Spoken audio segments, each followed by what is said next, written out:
The rain had just stopped, leaving behind a faint scent of wet soil and sugarcane drifting through the countryside air.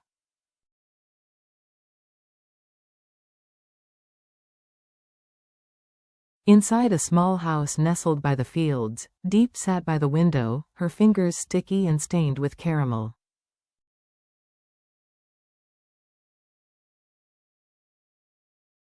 On the wooden table before her lay dozens of imperfect candies, some cracked, some melted, a few still holding the shine of what they could have been.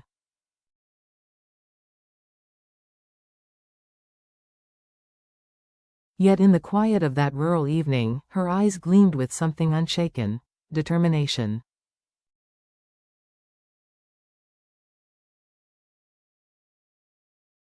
She had a dream, to create a handmade candy brand that carried the taste of childhood, the kind of sweetness that could remind people of home.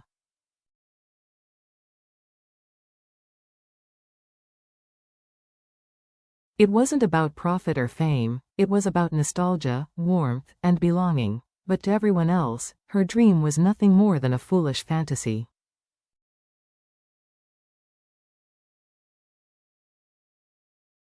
Candy won't pay the bills, her aunt told her one afternoon, arms folded, voice heavy with practical wisdom.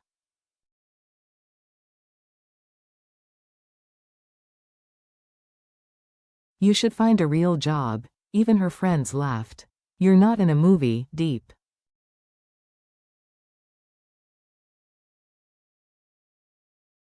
Who would buy your candy when supermarkets are full of famous brands? The words stung, but she didn't argue.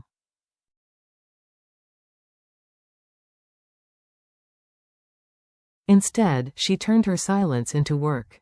Every night, she stayed up past midnight, boiling sugar in an old aluminum pot until dawn.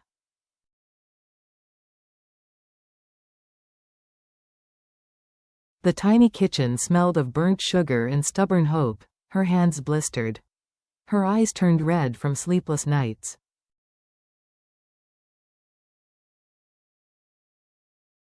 But her heart refused to surrender. There were nights when loneliness crept in, thick and heavy as the humid air, and the only sound was the slow, sticky bubbling of sugar.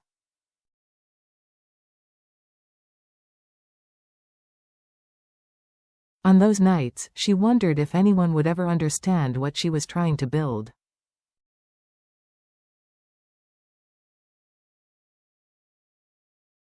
And then James came along. James wasn't the richest man in town, nor the most romantic.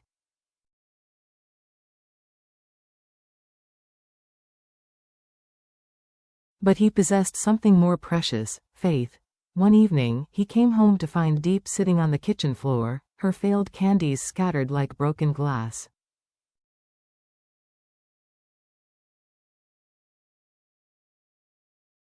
Without a word, he knelt beside her, picked up one burnt piece, and tasted it. A small smile spread across his face.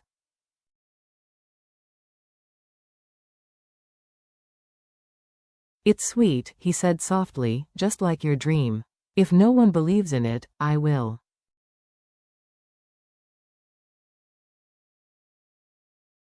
In that moment, something inside Diep melted. Not from the heat of the caramel, but from the warmth in his voice.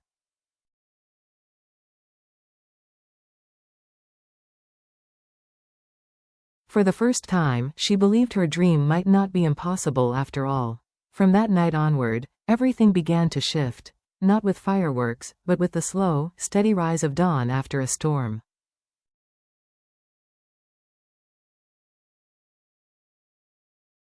James became her first and most loyal supporter. Every morning, before leaving for his own job, he helped her peel fruits, measure sugar, wrap candies one by one.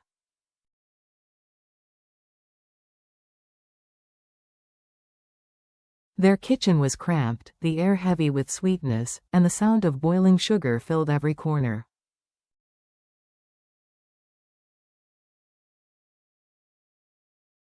But within those sticky walls, they found happiness, quiet, humble, real.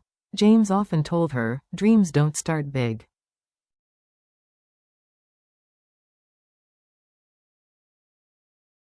They start here, with burnt pots and tired hands. those words became her strength.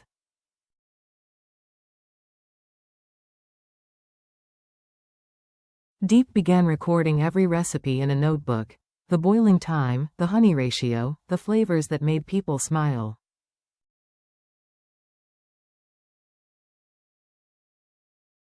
Still, failure came often.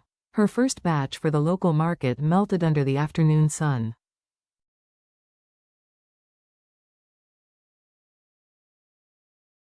Children said the candies were too hard. A shopkeeper dismissed them entirely, saying, "They don't look professional."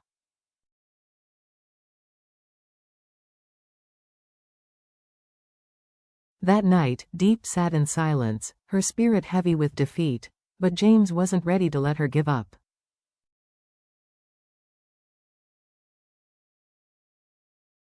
He took her hand and said, "Do you know why I believe in you? Because you care about what you make."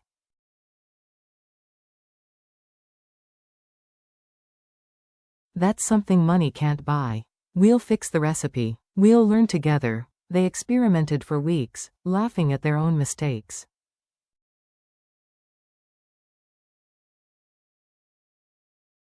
Candies burned, wrappers peeled, sugar refused to melt evenly. Yet, little by little, things began to improve.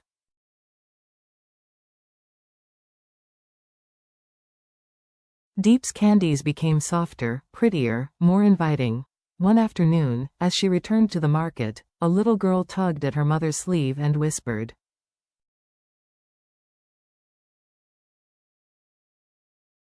"Mom, can I have one of the pretty candies again?" That small voice made Diep's eyes fill with tears.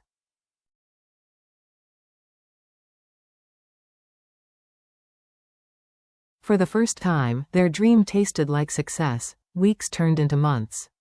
Slowly, word spread through the village about the woman who made candies that tasted like childhood, like home, like love.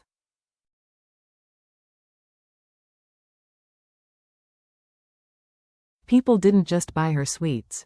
They came to meet her, to hear her story, to see the sincerity in her eyes.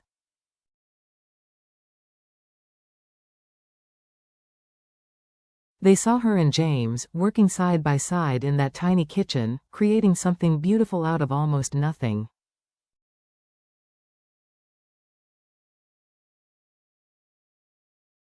James often watched from afar, a soft smile on his face, seeing in her the same dreamer who once sat by the river, sketching ideas in her notebook.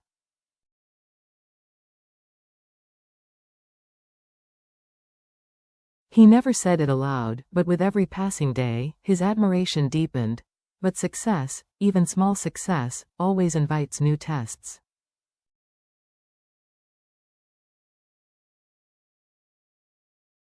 One day, a large confectionery company reached out.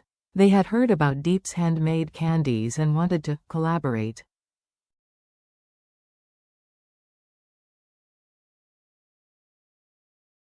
In truth, they wanted to buy her recipes and brand, to mass produce what had once been made by her hands.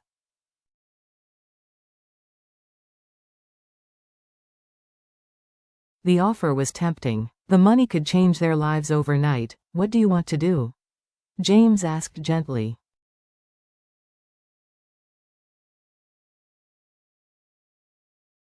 Diep hesitated. "Part of me wants to accept, so you won't have to work so hard. But another part of me feels, this is just the beginning."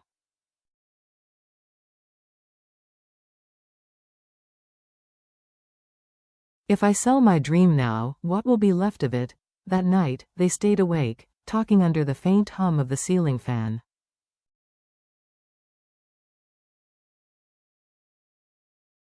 James never tried to convince her either way. He just said, "Whatever choice you make, I'll stand by you."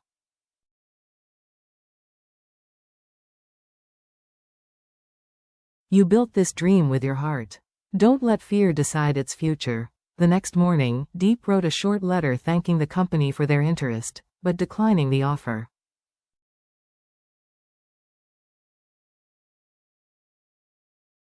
When she handed it to James, she smiled faintly. "I'm not ready to sell my dream. Not yet."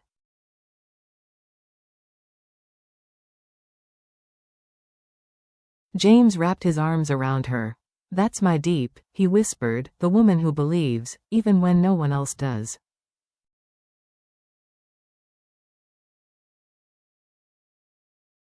Months passed. The small candy business began to thrive beyond their wildest hopes.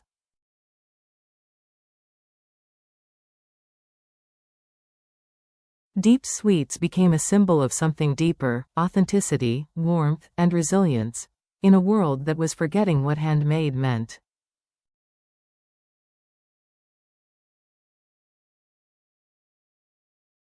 Children giggled as they tasted her caramel drops. Couples shared chocolate hearts wrapped in paper notes.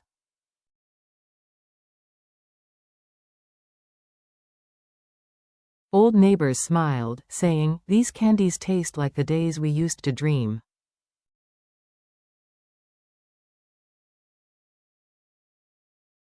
Through every storm, James remained her anchor. When shipments were delayed or batches melted in the heat, Diep panicked.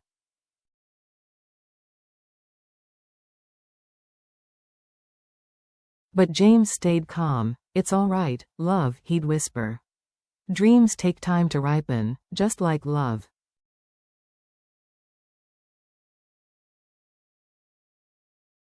And somehow, those words always gave her the strength to keep going. Then came an unexpected letter, an invitation to the National Entrepreneurship Forum.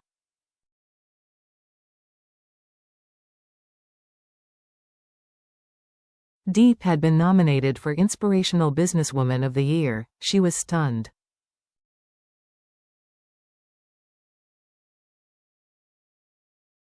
The same girl who once sold homemade candies by the roadside was now being recognized across the country.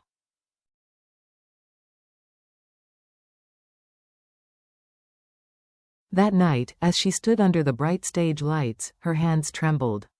But her voice was steady.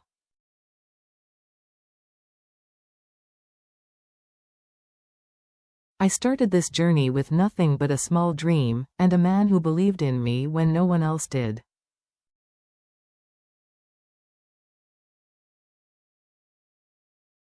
People laughed. They said it was foolish. But belief, real belief, can turn even the smallest spark into a flame.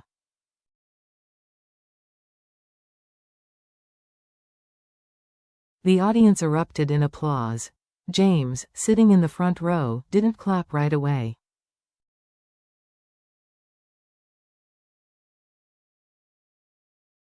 He just smiled, a smile heavy with love, pride, and the quiet ache of years spent believing when no one else would.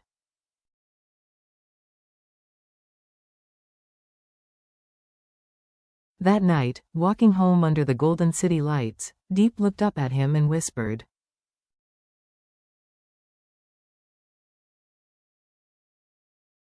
"If you hadn't believed in me, none of this would have happened." James smiled softly.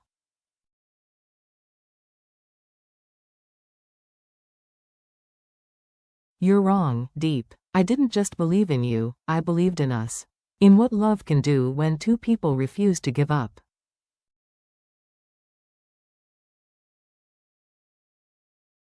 Under the glow of streetlights and the soft scent of sugar still clinging to her hands, Diep realized something profound.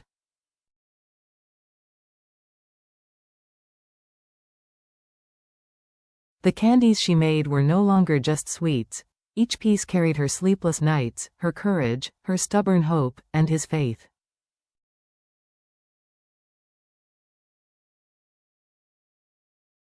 They were pieces of a dream shaped by two hearts that refused to surrender. No one had believed in her dream.